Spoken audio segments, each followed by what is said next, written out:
Welcome in to the latest episode of that SEC podcast. I'm your host, Michael Bratton.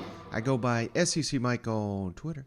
And I'm joined, as always, by my cousin Shane, who goes by Big Orange Voss on Twitter. What are you up to, you big Tennessee homer? Hey, babe, what's going on? Oh, I got to be honest, Shane, your can popping is not in season form, but thankfully we're in training camp mode over here. You know what? Oh, yeah, man. Yeah, I've been really struggling with it. And I'm going to be honest with you, Mike. It's a lot to do with the podcast setup here.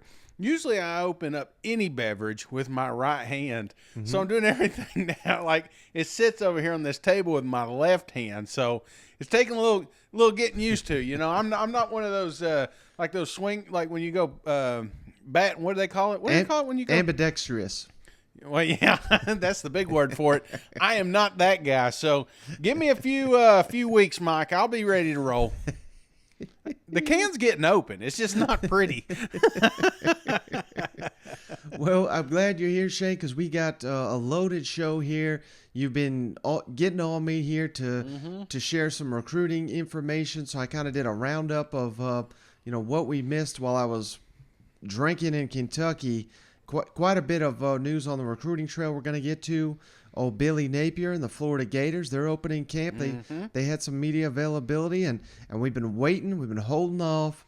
Mississippi State fall camp preview, the one Shane's been dying to talk about. So how's that sound, brother? No, it sounds great. And yeah, listeners know we're not huge on recruiting just because we like – I mean, you get a kid that commits and then he decommits. It's like, why did we waste 15 minutes talking about it? So we do a big show around National Signing Days.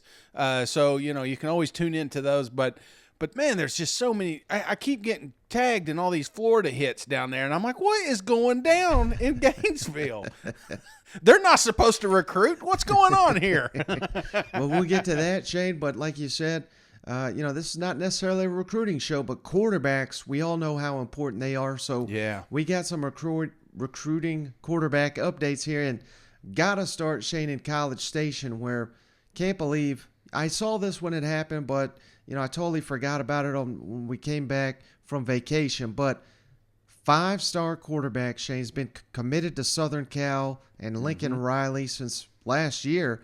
Malachi Nelson, who ESPN just rated him better than Arch Manning for what that's worth, visited College Station. And over the weekend, the Aggies had a big recruiting weekend. We'll get to their commits they got over that weekend. But, pretty fascinating, Shane, that a guy that's been committed to Lincoln Riley and Southern Cal's and has not been taking any visits for literally 7 months shows up in College Station. And I was not really meaning to cause a firestorm here, Shane, but I said, wouldn't it be funny if after all this Arch Manning hype, the Aggies land them a quarterback that's rated higher than old Arch? And let me tell you, the Texas Twitter got a hold of that one, and they are not happy with us.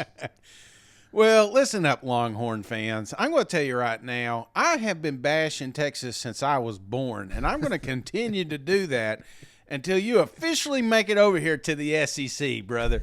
I always joke about Arch Manning. Yes, he is not currently with an SEC team, but when they do finally come into the fold, then I will tell you how good that quarterback is. Until then, I'm going to say Texas A&M got him a good one. But how funny would it be, though, if Jimbo and the Aggies, they've been searching for a quarterback his cycle.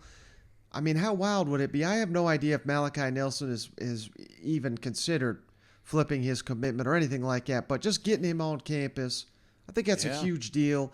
And like I said, with the quarterback dominoes, to my knowledge, I don't think there's another 5-star quarterback that's left uncommitted in this class. But if you land someone that, again, ESPN's got as the number 1 overall prospect in the country, I think 247 and Rivals has Malachi Nelson as like number 2. So, I mean, this would be a huge cue for Jimbo and company. Simple call for Jimbo, brother. All he had to say is, do you want to play in Minnesota? Do you want to play in Wisconsin and Michigan? Or do you want to come on down here to Texas?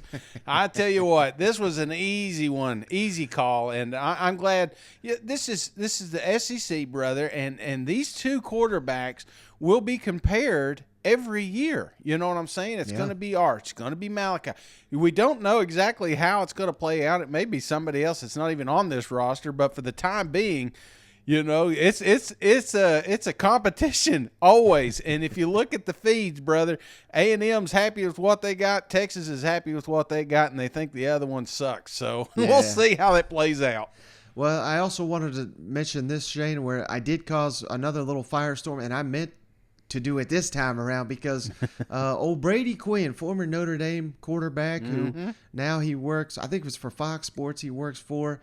I think he's just upset that he doesn't get to cover a great conference like the SEC. But he was on some show or something, and basically, you know, A&M, they've had a slow start to the recruiting cycle. And I just say slow because, hell, they just signed what people are saying is the best recruiting class of all time. This current one, not up to that standard. And he basically said, well, Nick Saban called him out, and I think it's hurting Texas A&M. You know, he's proven that they're out here paying these recruits, and now they're not able to do it as easily. That's what Brady Quinn said about a week ago. Oof. And then after that, Texas A&M had this big weekend, Shane. They landed a commitment from 5-star Anthony Hill, number 1 linebacker in the country, 4-star Chase Benoit, the number 9 offensive tackle in the country, 4-star Dalton Brooks, the number 5 athlete in the country, and a 3-star lineman that Samu, not even going to try his last name out here. He's one of these flying Hawaiians, but that has just elevated A&M's class, and it's just hilarious that it comes right after Brady Quinn basically called him out for cheating and saying they can't cheat anymore. Yeah. Calm down, Mr. Quinn. The check was in the mail, all right? It just didn't quite clear yet. So that's crazy talk. Texas A&M is on a path. What they're doing is working, and they're going to continue to do it until somebody like the NCAA changes it. And I just don't see it happening anytime soon. So get all you want, man. If you want to make some money, Aggies, that's where you're going, College Station. Yeah.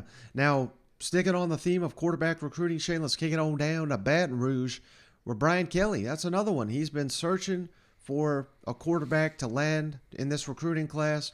Unfortunately, they didn't get Arch Manning, who's from Louisiana. Alabama's quarterback commit Eli Holstein, also from Louisiana, a guy that Brian Kelly was in on. But, you know, it's kind of hard to call out Brian Kelly and the LSU Tigers because they haven't been there a year. And the way this recruiting works is, I mean, you got to get on these guys when they're sophomores. You know what I mean? I mean, it's all about these relationships and having them formed. And so LSU was not expected to get any of those guys. Right. But they're still missing a quarterback, and it looks like they may be closing in on a good one. Shane, 4-star Ricky Collins was committed to Purdue, just recently decommitted. And you got every damn quarterback, or excuse me, every prospect committed to LSU tweeting out Rickie Reconsidered. So that gives you an indication of where old Ricky Collins is headed. He's a Baton Rouge native. He's an Elite 11 Finals quarterback. So this is not some garbage guy that they're just taking to take. It looks like LSU is circling in on landing their quarterback in this class. Absolutely, and that's what you want. I mean, that's really. I love recruiting classes, don't get me wrong, but, man, you get that quarterback, you can go ahead and start game planning around that style of quarterback, and that's what you want.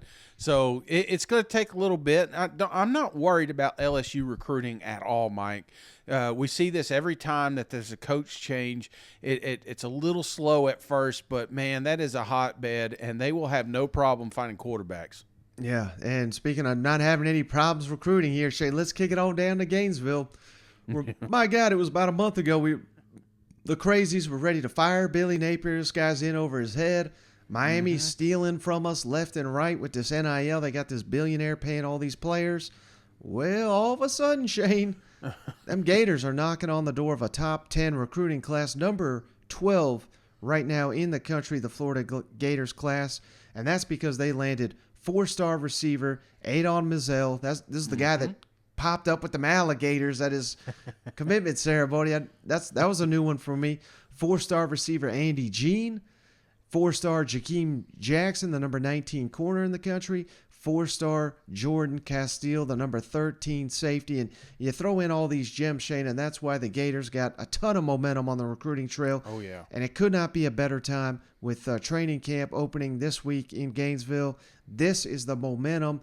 This is what Florida fans wanted to see at the Billy Napier era, where half the class is blue-chip prospects, something that Dan Mullen could never get done down there. Exactly. I mean, this has been a touchy subject for a long time down here in Gainesville, and it's just a breath of fresh air for a lot of those Gator fans down there. I've never seen so much excitement online for recruiting than I'm seeing from Florida, and rightfully so, brother, because they're landing them left and right. You know, it's funny because Napier comes out and he talks about these NIL things, and all of a sudden, you know, maybe that wasn't for us. Maybe that was for some of them boosters down there, because they're starting to land those recruits that they need. Yeah. And, well, speaking of Billy Napier, like I said, Shane, they opened camp here, at least their media availability, first one here on Tuesday. And, you know, the thing we keep hearing about Billy Napier, Shane, and it's kind of hard to lay it out there, but the perfect example was laid out by Billy Napier. The guy is detail-oriented. Mm-hmm. And how detail-oriented is he? No one on the team's allowed to have anything but white socks under Billy Napier. So I know that sounds kind of hokey and it's kind of silly, but let's kick it over to Billy Napier real quick, just talking about all the attention to details, all the little things mattering, even as minute as what color socks you got on. Because if you're not paying attention to those little things, around the program, you're going to miss them on game day. So let's kick it over to Billy Napier. Even with guys and how they wear their socks a certain way, what are some of those little things that you've seen them pick up on, and how does that carry over into camp and make a difference on the field? You know, it all matters. I think the key is that you provide structure and routine, that you define expectations for the players. And there are some detailed things that we ask them to do. And they do matter, but the most important part of those little detailed things that we ask them to do is they have to make a decision to do it, if that makes sense. So it's an opportunity to say yes to the expectations and the standards, and for everyone to buy into the team concept, right? Individual players don't make a great team. You know, I mean, and I think that we have a lot of really good individual players on our roster, right? But if you're going to have an exceptional team, then there's got to be a certain level of detail and discipline on the roster, right? So, and a buy-in. So, you know, one of the great things about this game, you know, we could take Jervon Dexter and we could put him at X receiver, right? We could take Justin Shorter and put him at right tackle. Crawshaw could play quarterback, you know. Anthony could play outside linebacker. Ventrell can't play running back, right? I mean, this game requires different skill sets, right? And, you know, I just think that puzzle, a reality that, hey, look, I'm nothing without the others, right? I mean, coming to grips with that fact. So, gray area is the enemy, you know, that's what I would tell you, right? We want to have very structured, routine process for our players. I think players develop confidence from that. You know, I think routine and great preparation, that breeds confidence, right? When I know what to expect, I execute my plan. I think we've got an organization of people that is providing information and wisdom in terms of how to improve. Any person that's had success in life, discipline's a direct part of that, right? And I think these things carry over to life after football too. You know, I think that's one of the great things about the game of football is these things apply in a lot of different settings. So it'll be a big part of what we do, and certainly a big part of our success. Now again, Shane, wake up. Wake up.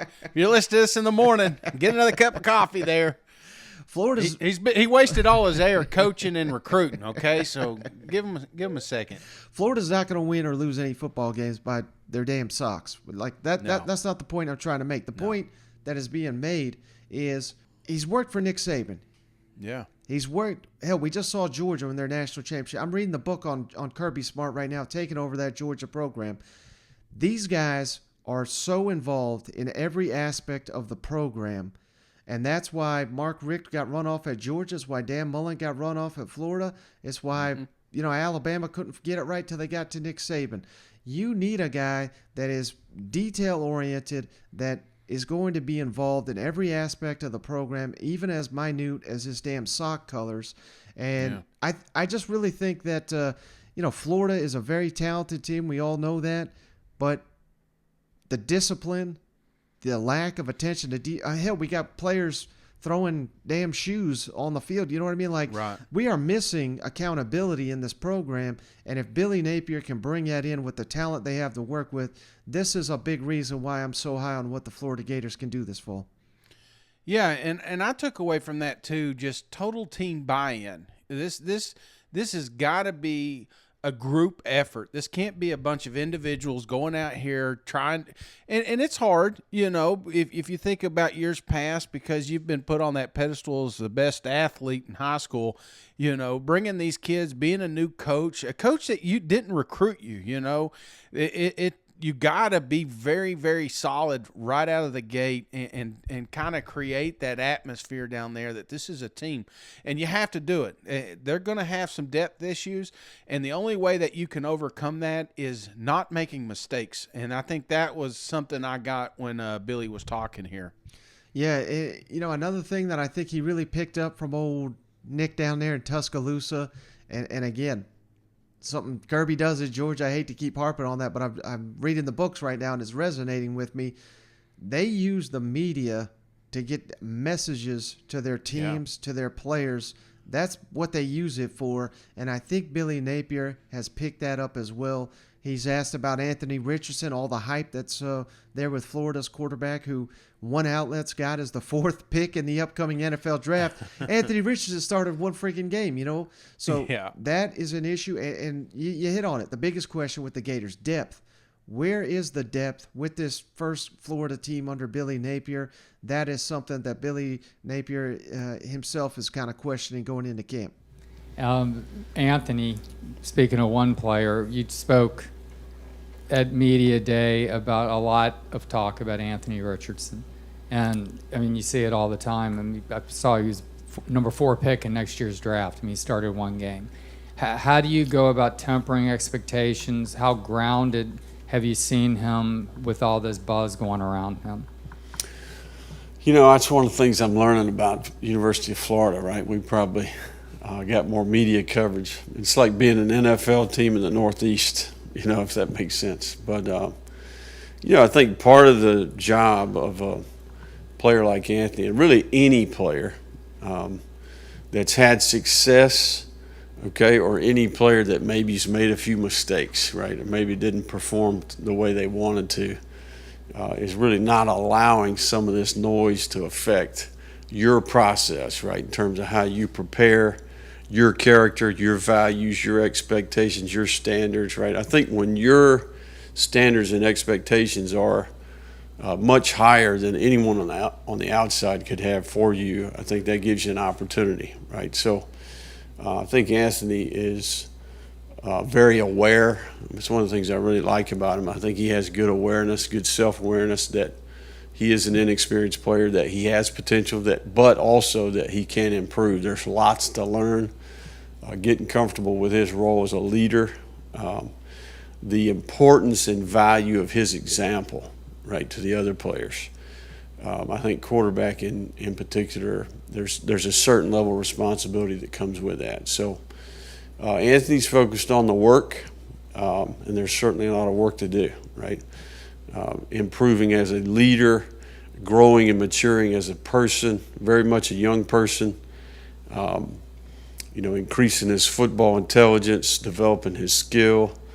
There's just so much more out there for the young man, right? Anthony has lots of work to do here. So I think he is fully aware of that, understands that, comprehends those things, and has worked extremely hard. So I think his focus is on the work, and that's exactly where it should be. Just general assessment of the depth of this team and how many players you think are ready to step in if the starter gets down and compete at an SEC level. I mean, because you've talked about roster building. How close are you to getting to that level to where you lose a guy and you can plug a guy in?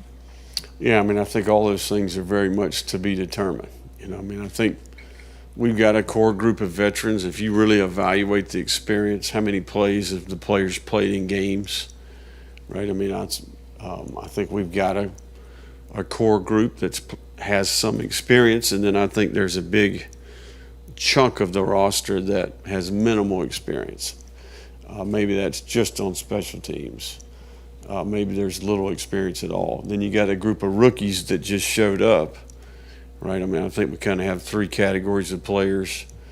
And I think that's what we're getting ready to find out, right? That's what we're getting ready to try to coach and develop and try to get players in position. But, you know, I don't necessarily know that there's an answer to that. I think it's to be determined. That's what you think some of the best coaches, brother, it's going through that media and not only getting your team right, but just like I said earlier, it's the fans, it's the boosters, you're creating the narrative all the way around. And if you can control that, you know, that's a dangerous weapon. So I really like the, you know, kind of the mind game he's been playing down there. And I think it's really starting to pay out already. Yeah. And one other little nugget that he shared, I was curious to get your thoughts on this, Shane, but he says twice a year what they're going to do down there in Gainesville, completely shuffle the locker room. So the point being, they want you to be next to someone you don't know much about. And he's also demanding that every single player on that team knows the hometown of every other player on that team. Because if you know the guy next to you, you'll fight harder. You know, all those these are little details that you may overlook, but it's going to build team chemistry. It's going to build team bonds, and it eliminates cliques. And, you know, maybe he got there and he saw something that needs to be corrected, and these are his ways to do it. Yeah, that's what it feels like to me, man. Maybe a little bit of a locker room divided situation, and, you know, creative ways to get these guys to come together a little bit. So I like that. It's not quite Chad Morris sweatshirt, but it's getting close. You know what I'm saying? I mean, I get what he's doing, but maybe just for the first year. You know, after that, you know, I don't want to move my locker anymore. Well, speaking of someone that does things a little differently, Shay, you ready to talk some Mississippi State Mike Leach football? Hell yeah. Start the hype train, baby. All right, how about this one for you, Shane? I mean, we know disappointing end of the season, lost the Egg Bowl, lost the bowl game, went 7-6 overall, but we finished 4th in the SEC West. And hell, if we had a kicker, this is probably a 9-win football team. Mm-hmm. We know the debacle there against Memphis. That was also, you know, special teams got to get corrected there in Starkville. But how about this stat, Shane? 3 times under Mike Leach, he's had a third-year starting quarterback, and every single time they've won at least 9 games that season. So, you know, it's lining up well for Mississippi State to have a big year. Also, on that same stat, third-year quarterbacks, each time he's had that, his quarterback has thrown for over 5,000 yards. So, my goodness, I mean, this Will Rogers hype, we are firmly on board, and it wouldn't be crazy to sit here and say that their quarterback's going to throw for 5,000 yards, which would shatter the record he's already got down there at Mississippi State. You know what? And that's what you see a lot with the Pirates offense. When he's able to not demand as much from a quarterback, not have to make the decision as much, he can kind of loosen up a little bit, and you just see the game flow better, the chemistry, the quickness at the line of scrimmage when Rodgers is now going to be able to call his own numbers. I think that's very important because now you've got a head coach on the football field making decisions in real time. Yeah, and how about this? We love to hit on this returning production. This is the wildest one we've done. it's unfortunately we waited this long to get to it. Passing yards returning, Shane, 100% for Mississippi State. Now, that's impressive enough because it's the Mike Leach system. But how about rushing yards, Shane? Yeah. 100% returning. It's like, my goodness. Receiving yards, 69%, which is still a lot higher than others. And they're bringing back 7 receivers, Shane, that caught at least 29 passes. So a ton of experience there on the receiving core. 63% of the offensive line starts are returning with, having to replace 2 offensive tackles. That's kind of the biggest question mark on the offensive side, maybe for the entire team heading into camp. But how about this? On the defensive side, Shane, 86% of the tackles return. Everyone on the 2 deep on the defensive line, and they're all 21 or 22 years old. I mean, this is an incredibly experienced team across the board. 78% of the sacks return, and 82% of the interceptions return. If that don't get you fired up, I don't know what does. That's the thing. This is why I'm so high on Mississippi State. Just not only what they're bringing back, but who they're bringing back. It's just about every crucial position that you need in college football right now. You see this year after year, especially like a team. And I probably shouldn't bring this up when we're trying to highlight Mississippi State, but look at Ole Miss.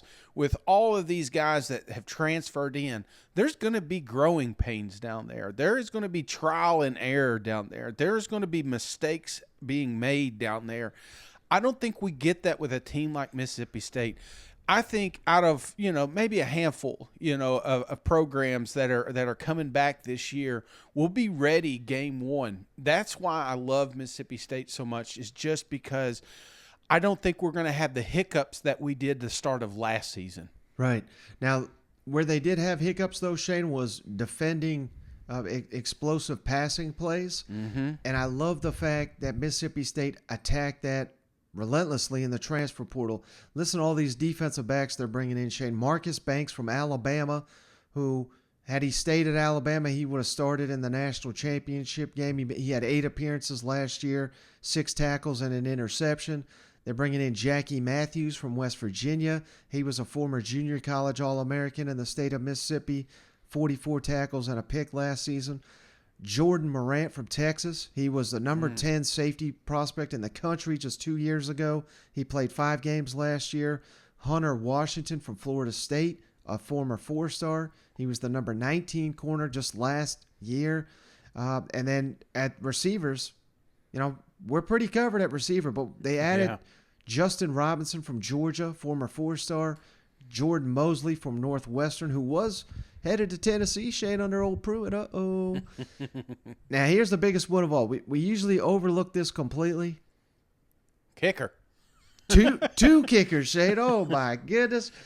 Massimo Biscardi from Coastal Carolina, 46 of 57 field goals in his college career. So a very, very reliable guy, as well as a guy from North Colorado by the name of Ben Rabin, 13 of 21 in last season. He's also punts.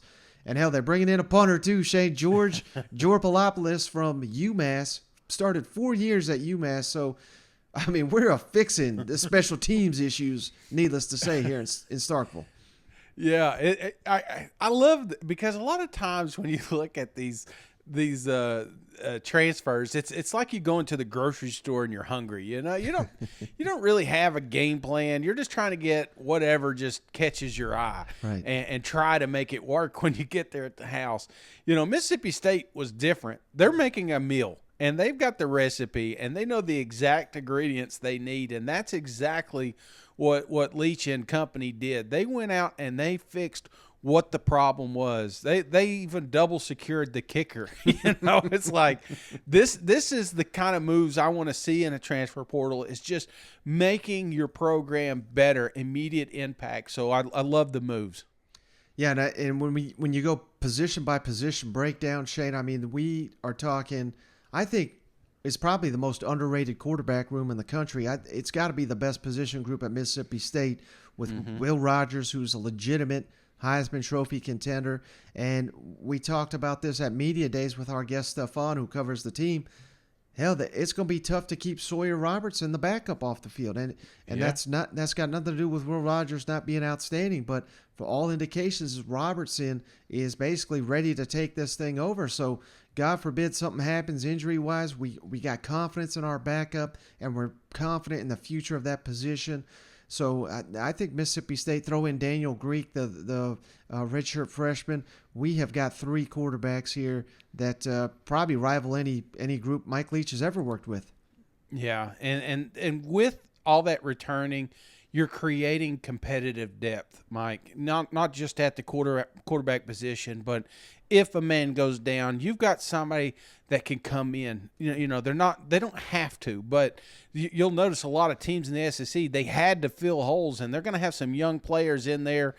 And this is like kind of what I was saying at the start. It's just you're not going to see that with Mississippi State, and I think that's just again another added benefit for the Bulldogs. Yeah, and then these running backs, Shane. I mean, we're bringing back both of our go-to guys here, Dylan Johnson, Jaquavian Marks.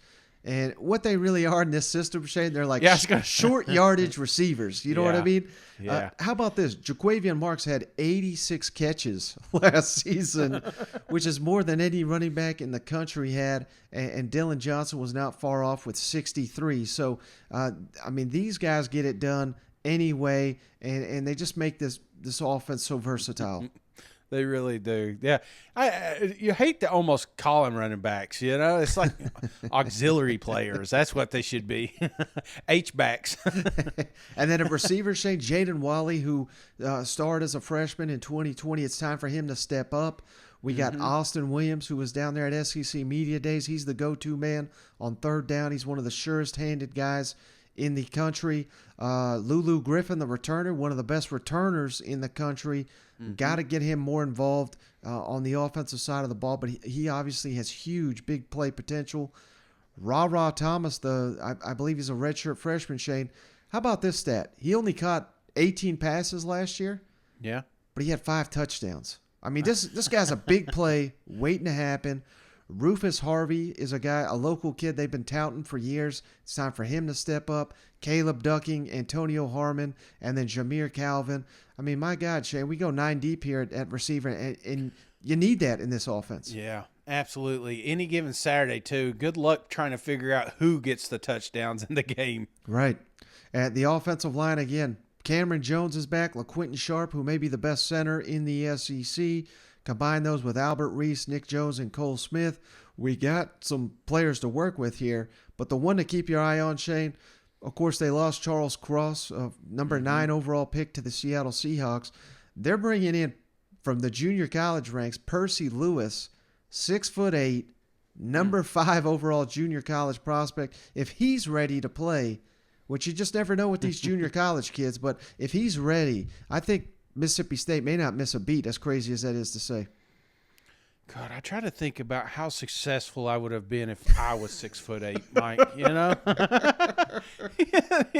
I mean, you know what? I probably wouldn't look so heavy if you just stretched me out a little bit. But, yeah, 6'8". Golly, that is mad. Have you ever been – I mean, it's hard to imagine until you see a 6'8" athlete, especially an offensive lineman. Right. Those guys are literally – like, look at your door frame. That is this man. So a lot of space taken up. We just hope he hits the ground running, because he's got some big shoes to fill.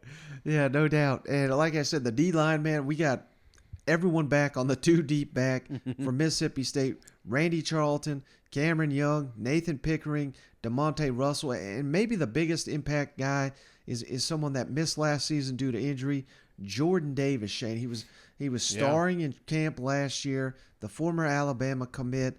If they're going to look for extra pressure up front, it's going to come from Jordan Davis, who he's been in college a long time, but he's coming back for a money year. This has the potential to be a really, really outstanding defensive line for Mississippi State. And one they're going to need, brother. I think at some of the games we lost last year, I think a lot of it had to do with that defensive front, not getting the pressure, not forcing a 3 and out. There's, after a while, you stay on that field. That's one thing about the Pirates offense. You ain't got much time. So Right. that's definitely a position group that needs to step up. And then we're loaded at experience at linebacker too. Shane Tyrese Wheat, Jet Johnson, Nathan Watson, who was down there at SEC Media Days, Ty Cooper, Nick Mitchell, Deshaun Page.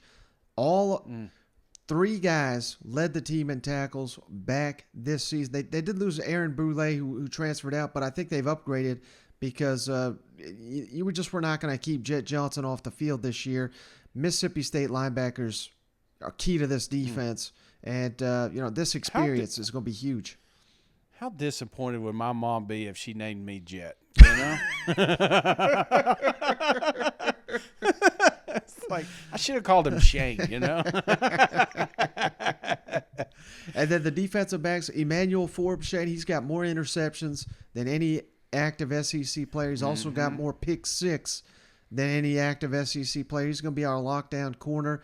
DeCamarion Richardson, Jalen Green, Colin Duncan, and Sean Preston to go with the transfers we already mentioned. Marcus Banks, Hunter Washington, Jackie Matthews, DeCarlos Washington, and Jordan Morant. So, again, we've got a mix of talent and experience on the back end that we just didn't have last year at Mississippi State. And that's despite the fact they lost a guy that was a third-round NFL draft pick. I know, man. Yeah, again, competitive depth on both sides of the ball, and that's what you got to have, especially on that defense, because they do spend a lot of time on the field. Mm-hmm. But, all right, Shane, enough talking about all that, because I know what you wait for on all these previews. Undefeated. No, I'm just kidding. The optimistic breakdown of the upcoming season. And, hell, we already know week 1, but we still got to mention it. Memphis coming to town. Cousin Shane's lock of the week. Revenge game is very real. Mississippi State's favored by like 20 points. So, easy 1-0, right? Easy 1-0. This definitely won't come down to a punt. This is gonna this game will be over by halftime. And I'm not just being optimistic, Mike. I really do think there's a little bit of grudge in the locker room thinking about this one. This game got stolen from them last year, and I don't think this company lets it happen again. Now, week 2, we go to Arizona, who's one of the worst teams in the Pac-12. Yeah. But still, I mean, anytime you go that far, it's a little bit of an issue. They're kicking this thing off 11 o'clock Eastern. It's going to be a midnight type game. So crazy things happen on the West Coast that late night. But still, we got massive confidence that Mississippi State's going to win this game, right?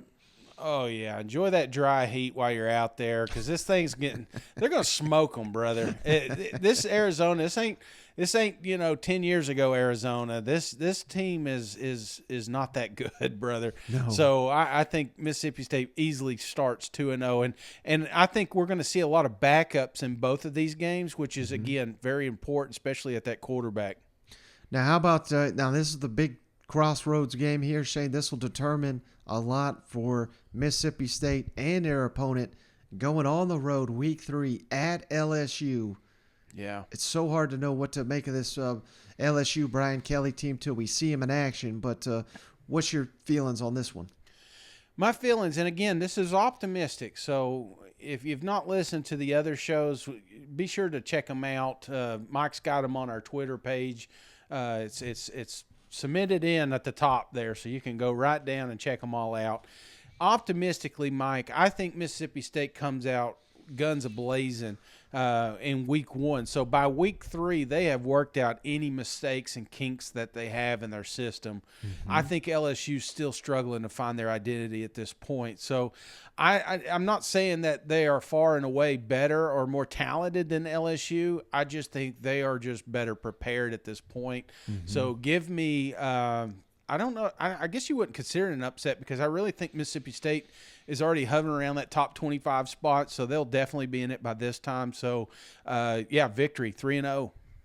Yeah, and maybe, if Mississippi State was struggling with experience like they were the first 2 years under Mike Leach, 2 out of 3 on the road right out the gate would be an issue.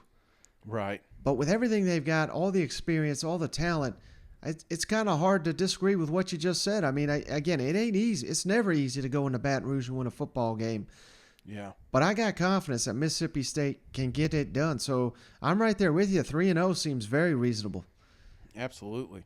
And 4-0 is looking just as likely, Shay, because we got Bowling Green coming to town. Yes. Uh-oh. The ugliest logo, uniform. They should just start over. You know what I'm saying? They're not even green. It's the nastiest brown you've ever seen. I don't understand the thought process here. But, yeah, this is another one. Bowling Green, this is an easy victory. Mississippi State's 4-0, and they are going, brother. I think by this point, optimistically, we've got a quarterback that's hovering around 1,200 yards passing. You know what I'm saying? At least. He may have more. Absolutely. Or did you mean for just this one game? Maybe just this game. I don't know. Yeah, I mean, it depends. If this feels like a nooner, you know, that's the only downside is it feels like it's going to be an early game. Probably not a lot of eyes on it, but this will be a tune-up game. You know, we're working on Rogers Heisman, his list here, and he'll have plenty of opportunities to spike those numbers here against Bowling Green.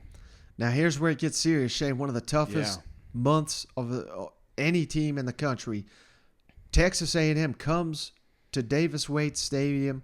Gonna need those cowbells to step up. Of course, they beat Texas A&M on the road, so certainly not sitting here saying they can't get it done. But with revenge on A&M's mind, and this is going to be one hell of a fight. And to me, it's a complete coin toss.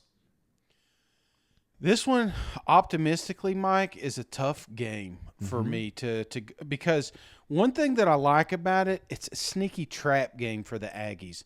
It's nestled right in there between Arkansas and Alabama.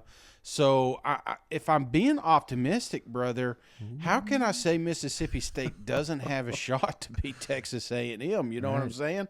I'm not quite saying it's a 50-50 game, but it's a game that can be overlooked. This is one of those games that you look at Jimbo's resumes and you say, oh, shit, yeah, Mississippi State got him that year, you know, so but it is so tough because I've got the Aggies winning it all, brother. So as much as I love Mississippi State and I think they're underdogs, I just can't pencil in a victory here without the stars being lined. So even optimistically, I'm going to say it's a loss. But I think it's a close game, brother. I think it comes down to the fourth quarter. Well, I'm going to pull a cousin Shane and say they'll get one of the next two here. So it's either A&M or the following week is another tricky one because Arkansas comes to town. Arkansas has beaten Mississippi State both years under Mike Leach. So, you know, some serious revenge factor for Mississippi State. Hell, had they had a kicker, they would have beat Arkansas last year. So, I think they get one of these two, but getting both of them would be incredibly, incredibly tough because we're basically flip-flopped on A&M and Arkansas. I'm riding the Hogs trade. You're riding the Aggies trade. And, I think Mississippi State certainly can get one of these games, but I think after these two, they do have one loss. And I think they have a better shot here with Arkansas, and a lot of that has to do with scheduling because, again, you got to remember Arkansas is going through a gauntlet, man. They got Texas A&M, then they got Alabama. I mean, there's a real chance that they lose both of those games, and they're spiraling. Right. And you think about, Arkansas in years past, they have a tough time bouncing back from those little slicks. So I'm going to be optimistic here for Mississippi State and assume Arkansas dropped those two games. And if that's the case, I like Mississippi State's odds to get a victory here. So, yeah, give me a victory over the Hogs. Yeah, and for any Razorbacks yelling, I mean, you make a great point that, last year when there was so much hype of that Georgia game, they lost it. Then they turned around and lost to Ole Miss on that classic. And then they threw up an egg against Auburn. So certainly, they not saying that means they're going to happen again, but there's something to that where, they've got to stay on edge because it is not going to be easy going into Mississippi State and getting that win. Absolutely. And again, we're talking optimism here. When I was talking Arkansas, I was looking at best case scenario, and this wasn't a ball game, because if Arkansas does come off getting a victory off one of those two teams, I think they're in good spirits and a good spot to compete. But if for some reason they drop both of those, that's a tough place to go into with them cowbells ringing. How in the hell can you have him winning this game and winning that? That's my favorite comment. We'll get that tomorrow. You know what? Yeah, well, they just take 10 seconds of the show, just like, God, this is why I don't listen, you know? Now, here's another tricky one, Shane. This one's on the road at Kentucky. Yeah. Now, you beat Kentucky last year, outplayed them big time. Mm-hmm. That was in Starkville, though, and there's so much hype with Kentucky. And hell, we went on this show, said Kentucky could win 10, 11 football games. They're certainly capable. But I like Mississippi State to go on the road. This is why you want the veteran team that's experienced all these games. Hell, this is a program. Don't forget to win and won at Texas A&M, one of the toughest places in the country to win. They did it last year. Again, it's not going to be easy, but I think they can beat Kentucky on the road. Yeah, definitely not easy, but this has the makings for a shootout. Yeah, and if I'm putting my chips in on a quarterback coach combo that I would want to win in a shootout, I'm going to take Mississippi State every time. Right. The only real shot Kentucky has here, in my honest opinion, is that running game was discovered, and it's back in full force, and they're able to slow down the tempo of Mississippi State. And if that defense gels, if that defense comes together and can force some 3-and-outs, yeah, I see a shot that Kentucky wins this game, and it's closer to a 50-50 in my opinion, but I'm pretending that in my mind that this is a shootout, and give me Will Rogers and company. Now, probably the one game I can't talk myself into Mississippi State winning, Shane. No. At Alabama. I mean, you could line up Alabama on any point in the schedule, but if you want to talk at the very end of this gauntlet, just makes it all the more difficult for Mississippi State to go in there. Alabama's waxed you the last 2 years, and I'm not saying you'll get waxed in this game, but it's very, very likely Mississippi State escapes Alabama with a win. But hell, crazier things have happened. Mm-hmm.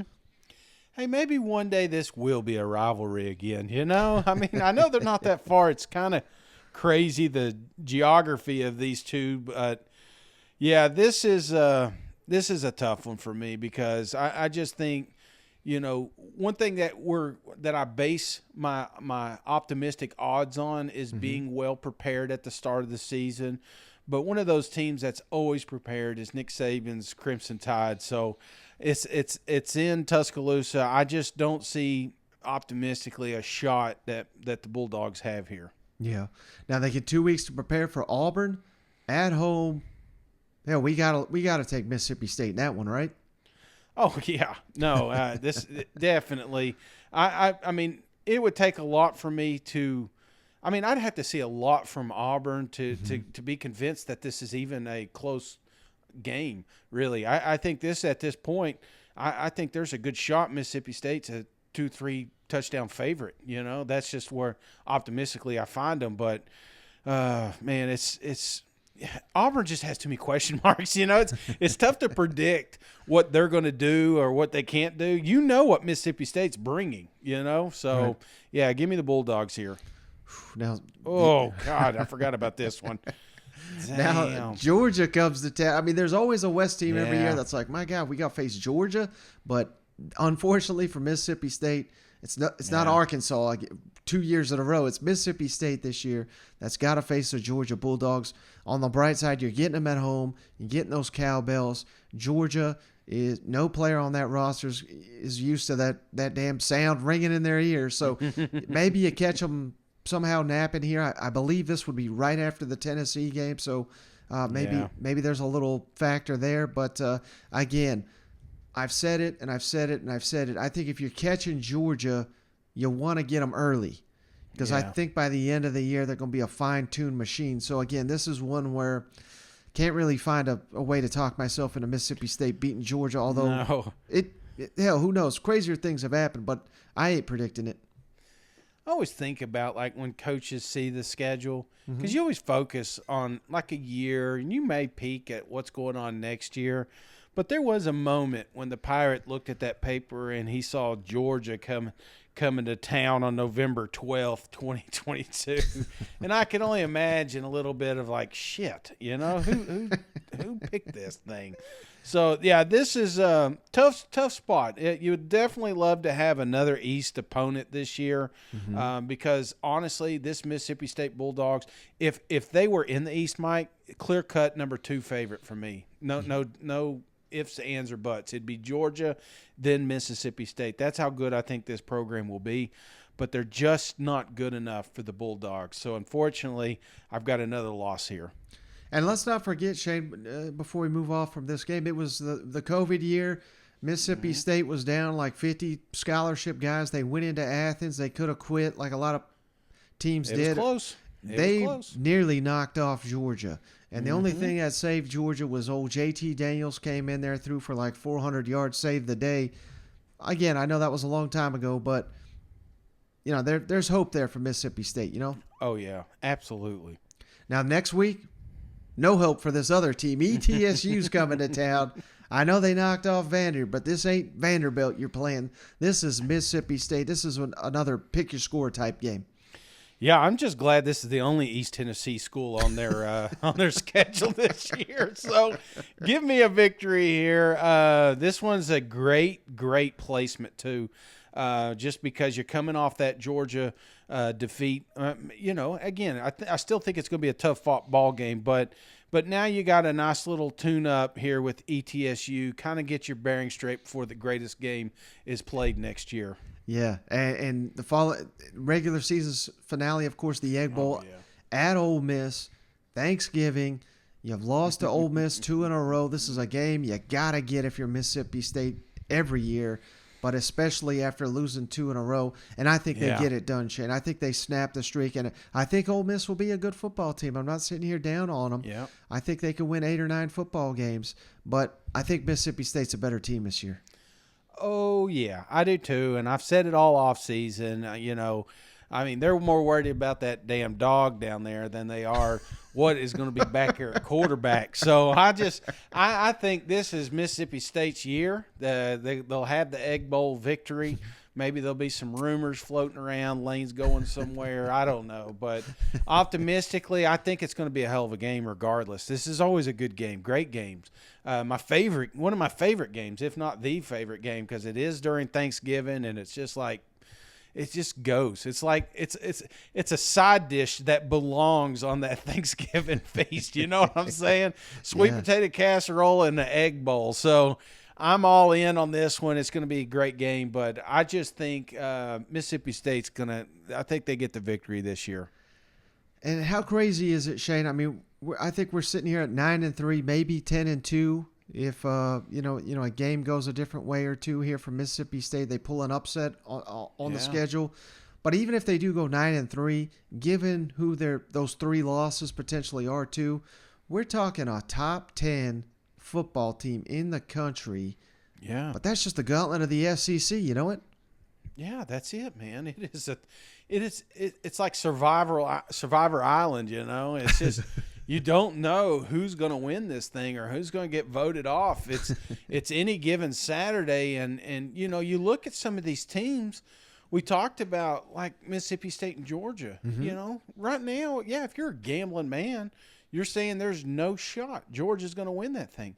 But if you walk away from it, you know, late November and they come up with a victory, you could easily say, well, yeah, I guess I could see something like that coming. It's just who comes in prepared. There's been a lot of these matchups, and I just think this is the year that the Bulldogs take that step forward and start getting that recognition that they are one of the best teams in the West. You know, a lot of people love talking Alabama. They love talking LSU coming back and Arkansas getting there and Texas A&M paying their – I mean, it's like they steal all the storylines. But over there in Mississippi, there's a ball club that is just as good as some of these others, and they're just not talked about near enough. And I think that's kind of the – you know, they didn't really come out with a mission statement. It didn't feel like at media days, but you know, when you talk to fans, they they don't care. They're like, who cares? They're not talking about us. They'll be talking about us in November. Right. Yeah, I think this is, for whatever reason, people are sleeping on Mississippi State. You know, they typically do, but even more so this season. You know, I cannot believe they're not discussed more as a top 15 type team, because they've got all the pieces to put together a special season there in Starkville. Absolutely. And if they're terrible, Mike, you better delete this pod. If they drop that LSU game, I'm going on here and logging on myself and getting rid of all the evidence. Well, hey, buddy, we're pushing it towards an hour here. You got anything before we hop off for the show? No, man. Again, it's just good talking about. We only got a couple teams left. Optimistically, we've got Georgia and Alabama, so I think we know how the ending of that will be. And, of course, Vandy.